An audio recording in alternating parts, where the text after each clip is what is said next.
जी नमस्कार साथियों, मैं विनोद एक बार फिर से आप सभी का स्वागत है दैर स्टडी पॉइंट पर। फ्रेंड्स, आज की वीडियो में अपन डिस्कस करने वाले हैं राजस्थान यूनिवर्सिटी में जो एग्जाम स्टार्ट होने वाली हैं उनमें फिजिकल ज्योग्राफी सेकंड, यानी ये पार्ट सेकंड है। पार्ट फर्स्ट आपके फर्स्ट सेमेस्टर में लगा था फिजिकल ज्योग्राफी फर्स्ट, ये पार्ट सेकंड है। भौतिक भूगोल सेकंड, ये आपके थर्ड सेमेस्टर में लगने वाला है। चाहे आप नॉन कॉलेज के स्टूडेंट हो चाहे रेगुलर कॉलेज के स्टूडेंट हो, दोनों के लिए आज की वीडियो इंपॉर्टेंट होने वाली है। नॉन कॉलेज के स्टूडेंटों के एग्जाम अप्रैल या मई में लगने वाले हैं, तो आपके लिए कोई अलग से मॉडल पेपर मैं नहीं डालूंगा, यही मॉडल पेपर रहने वाला है, क्योंकि आपके नॉन कॉलेज और रेगुलर कॉलेज का एग्जाम पैटर्न और सिलेबस एक रहने वाला है। अब इंपॉर्टेंट क्वेश्चंस दोनों के लिए एक कैसे, इसका रीजन है क्योंकि मैंने सिलेबस के आधार पर आपका पूरा का पूरा यूनिट मैंने कवर कर दिया है। जो जो इंपॉर्टेंट क्वेश्चन थे वो सारे के सारे मैंने डाल दिए हैं। तो आइए वीडियो को स्टार्ट करते हैं। ये वीडियो बीए पार्ट सेकंड के स्टूडेंटों के लिए इंपॉर्टेंट है। मॉडल पेपर अपन देखने वाले हैं और मॉडल पेपर में अपन है ना, जो इसमें यह भी देखेंगे कि आपका पेपर पैटर्न क्या रहने वाला है। पेपर पैटर्न बढ़िया तरीके से आप समझ लेना, ठीक है। और ये वीडियो यदि पूरा देखते हो तो इसमें जो बड़े क्वेश्चन मैंने डाले हैं ना, वो बड़े क्वेश्चन अत्यंत इंपॉर्टेंट है और कुछ भी बाहर नहीं जाने वाला। बहुत कम क्वेश्चन बाहर जाए तो जाए, नहीं तो अधिकतर क्वेश्चन है ना इस मॉडल पेपर में मिल जाएंगे। तो आपको विश्वास करना होगा। आइए वीडियो को स्टार्ट करते हैं। रेगुलर स्टूडेंटों का जो पेपर पैटर्न है वो समझ लेते हैं। सबसे पहले तो मैक्सिमम मार्क्स, आपका जो पेपर बनेगा वो 80 अंकों का पेपर बनने वाला है। पास मार्किंग 32 अंक लाने हैं। यदि इस पेपर में पास होना है तो 80 में से आपको 32 अंक लाने हैं, यानी 40% अंक आपको लाने हैं। एमई का मतलब मिड टर्म एग्जाम 20 अंकों का होता है, जिसमें से आपको 8 अंक लाने हैं। अब इसके अंदर है ना, जो रेगुलर स्टूडेंटों का प्रैक्टिकल भी होगा। प्रैक्टिकल टोटल 50 का होता है, जिसमें से 40 अंकों का आपका प्रैक्टिकल हो जाएगा, 10 अंकों का इसमें भी मिड टर्म एग्जाम हो जाएगा। यहां तक बात आपको क्लियर हो गई होगी। यानी कुल मिलाकर आपका 150 अंकों का ये पूरा का पूरा जो पेपर होता है वो होता है। इसमें प्रैक्टिकल सब कुछ आ गया, ठीक है। यहां तक बात आपको क्लियर हो गई होगी। इसके बाद में आगे बढ़ते हैं। नॉन कॉलेज के स्टूडेंटों की बात करें, मैक्सिमम मार्क्स यानी टोटल आपका पेपर 100 अंकों का आने वाला है, जिसमें पासिंग मार्क्स आपके 40 अंक आने वाले और मिड टर्म एग्जाम आपके होते नहीं है और आपके 50 अंकों का प्रैक्टिकल हो जाता है। यहां तक बात आपको क्लियर हो गई होगी, ठीक है। अब आगे बढ़ते हैं। इसके अंदर है ना, जो आपका जो पेपर होगा उसमें पार्ट 2 बटे होंगे, ठीक है। जो पार्ट फर्स्ट होगा यानी खंड ए जो होगा, यहां पर बढ़िया तरीके से आप समझ लेना। जो पार्ट फर्स्ट में जो क्वेश्चन आएंगे वो टोटल 10 क्वेश्चन रहने वाले हैं। यहां पर आर जो लिख रखा है ना, इसका मतलब क्या है, रेगुलर स्टूडेंटों के।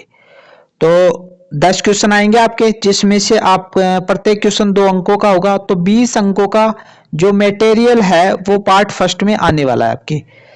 नॉन कॉलेज के स्टूडेंटों का 10 क्वेश्चन ही आने वाले हैं, जिसमें से प्रत्येक क्वेश्चन 2 अंकों का है, तो 20 अंकों का ये आपके, यानी नॉन और रेगुलर का दोनों का यहां तो सेम है, लेकिन पार्ट सेकंड में अगले जो क्वेश्चन आएंगे ना उसमें थोड़ा अलग पैटर्न है। तो सारा पैटर्न आप बढ़िया तरीके से समझ लेना। जहां जहां पर चीजें थोड़ी अलग हो रही है वहां पर मैं विशेष रूप से आपको समझा दूंगा।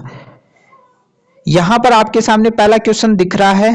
पहला क्वेश्चन आपके, यानी पहले क्वेश्चन में भी ए और बी क्वेश्चन रहने वाले हैं, यानी 2 क्वेश्चन रहने वाले हैं। इसमें भी आपके द्वारा दिए गए संसार के मानचित्र में निम्नलिखित में से किन्हीं 5 को उचित प्रतीकों द्वारा दर्शाइए, यानी आपके मानचित्र आने वाला है, ठीक है।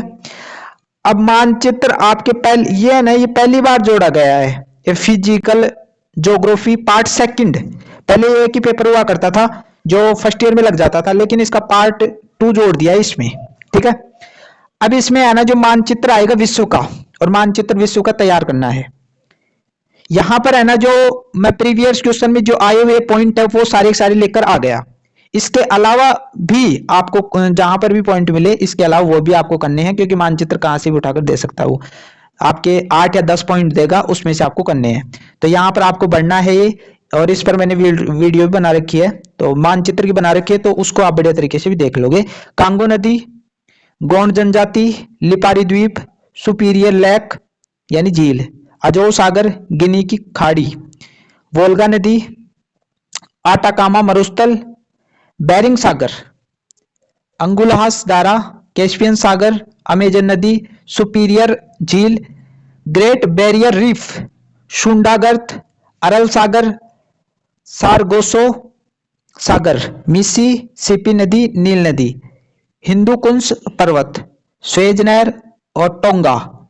टोंगा जो गर्त है ना, उसके बारे में भी आपको बताना है।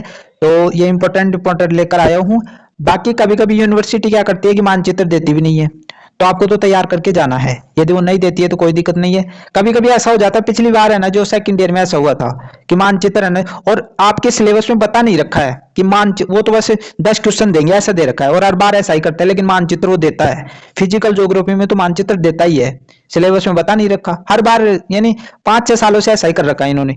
तो आपको मानचित्र तो तैयार करना ही है, क्योंकि यदि मान लीजिए अब बार मानचित्र नहीं करोगे आप तो फिर दिक्कत हो जाएगी ना, उसमें आ गया तो आपको तैयार रहना है।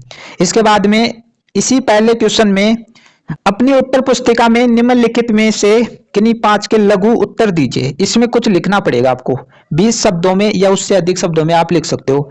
ये 5 क्वेश्चन देगा, प्रत्येक क्वेश्चन 2 अंकों का होगा। तो ये मैं लेकर क्यों नहीं आया, क्योंकि वो है ना जो शब्द दे देता है और उस पर लिखाता है वो। जैसे प्रवाल दे दिया, प्रवाल क्या होता है उसके बारे में 20 शब्दों में लिखा दिया, तो इस प्रकार लिखाता है। तो आप है ना जो सीरीज में से इसको देख लेना, क्योंकि ऐसा बता पाना है ना जो संभव नहीं है, वो कहीं से भी उठाकर दे देगा तो दिक्कत हो जाएगी ना, इसलिए मैं ये लेकर नहीं आया। लेकिन जो बड़े क्वेश्चन है उसमें है ना जो मैं बता सकता हूँ कि ये क्वेश्चन आएगा तो आएगा, ठीक है। इसका पार्ट बी जो होगा उसमें यहां पर बढ़िया तरीके से आप समझ लेना, क्योंकि यहां पर थोड़ा सा अलग है। रेगुलर स्टूडेंटों की बात करें तो 4 क्वेश्चन आने वाले हैं, यानी 4 क्वेश्चन आपके बड़े आएंगे। टोटल 8 क्वेश्चन आएंगे, जिसमें से आपको 4 करना है, इसीलिए मैंने यहाँ पर 4 लिखे हैं। 4 करना है, प्रत्येक क्वेश्चन आपके 15 अंकों का रहने वाला है। तो 15 गुना 4 60 अंकों के आपके क्वेश्चन हो गए। यानी रेगुलर जो स्टूडेंट है उनके 4 क्वेश्चन कितने अंकों के आने वाले, 60 अंकों के आने वाले। यहां तक बात आपको क्लियर हो गई होगी। अब नॉन कॉलेज के स्टूडेंटों के थोड़ा सा अंकों में अंतर आ जाता है, उनके भी 4 क्वेश्चन ही करने हैं। टोटल 8 क्वेश्चन आएंगे, 4 क्वेश्चन आपको करने हैं, प्रत्येक क्वेश्चन 20 अंकों का रहने वाला है। तो इस प्रकार आपके 80 अंकों के ये जो पार्ट बी है उसमें क्वेश्चन आने वाले हैं। यहां तक बात आपको क्लियर हो गई होगी।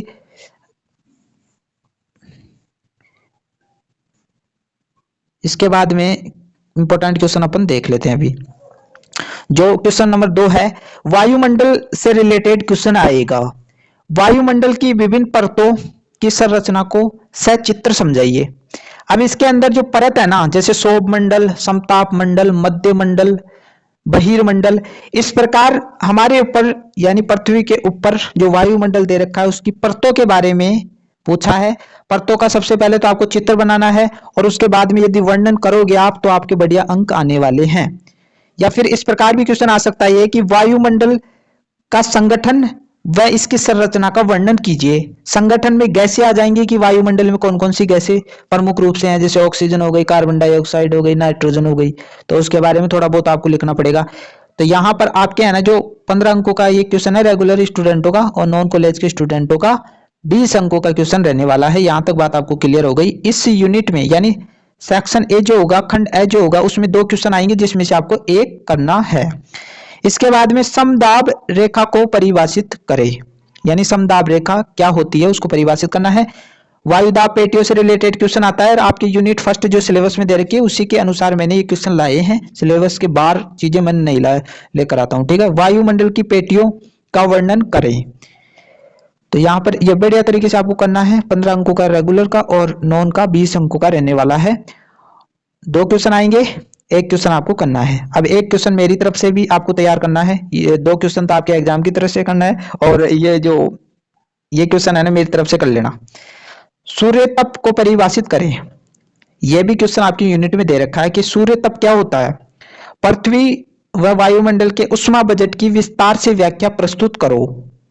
ये उसी प्रकार से क्वेश्चन रहने वाला है, अंक बार मैंने बता दिया। इसके बाद में सेक्शन बी जो रहने वाला है, खंड ब, इसमें इंपॉर्टेंट क्वेश्चन कौन से हैं, यानी आपकी यूनिट, ये क्वेश्चन किस में से आएंगे, यूनिट 2 में से आएंगे। आपके सिलेबस जो दे रखा ना, उसके यूनिट 2 में से ये क्वेश्चन आएंगे। जो तीसरा क्वेश्चन है, जलवायु से क्या आशय है, जलवायु क्या होती है। इसमें कोपेन और थार्नवेट है ना, कोपेन का दूसरा नाम नहीं है थार्नवेट, ये अलग है, ठीक है। तो इन्होंने जलवायु का वर्गीकरण किया है अलग अलग तरीके से।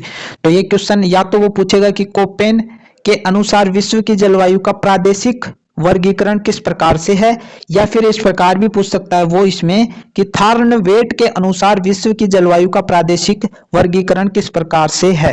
ये एक प्रकार से है ना, जो 2 क्वेश्चन ही हो गए आपके लिए। इंपॉर्टेंट तो कोपेन है, लेकिन ये क्वेश्चन भी आया हुआ है इसीलिए।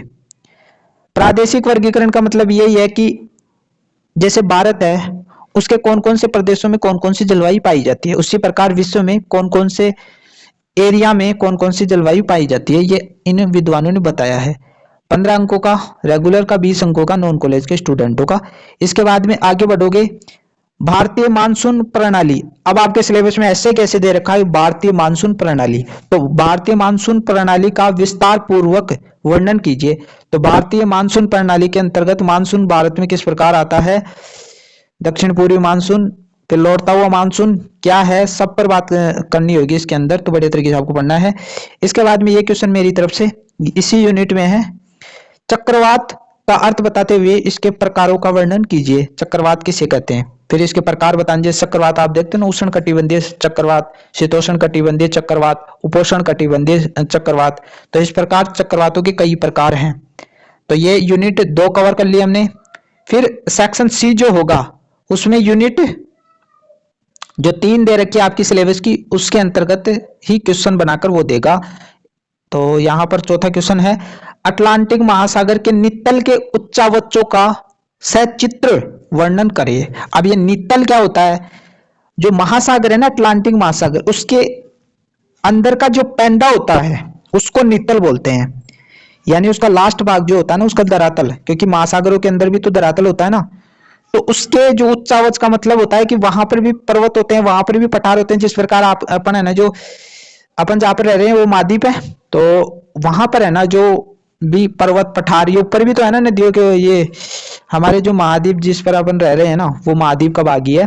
तो वहां पर है ना जो उच्चावच पाए जाते हैं, जैसे अपन पर्वत देखते हैं, पठार देखते हैं, उसी प्रकार महासागरों में भी पर्वत पठार ये पाए जाते हैं। तो उसके उच्चावच को दर्शाना है कि अटलांटिक महासागर में कौन कौन से पर्वत हैं, पठार हैं, ये सारी चीजें इसमें बतानी होगी। चित्र भी आप बना, साफ बोल रखा, चित्र तो आपको बनाना है।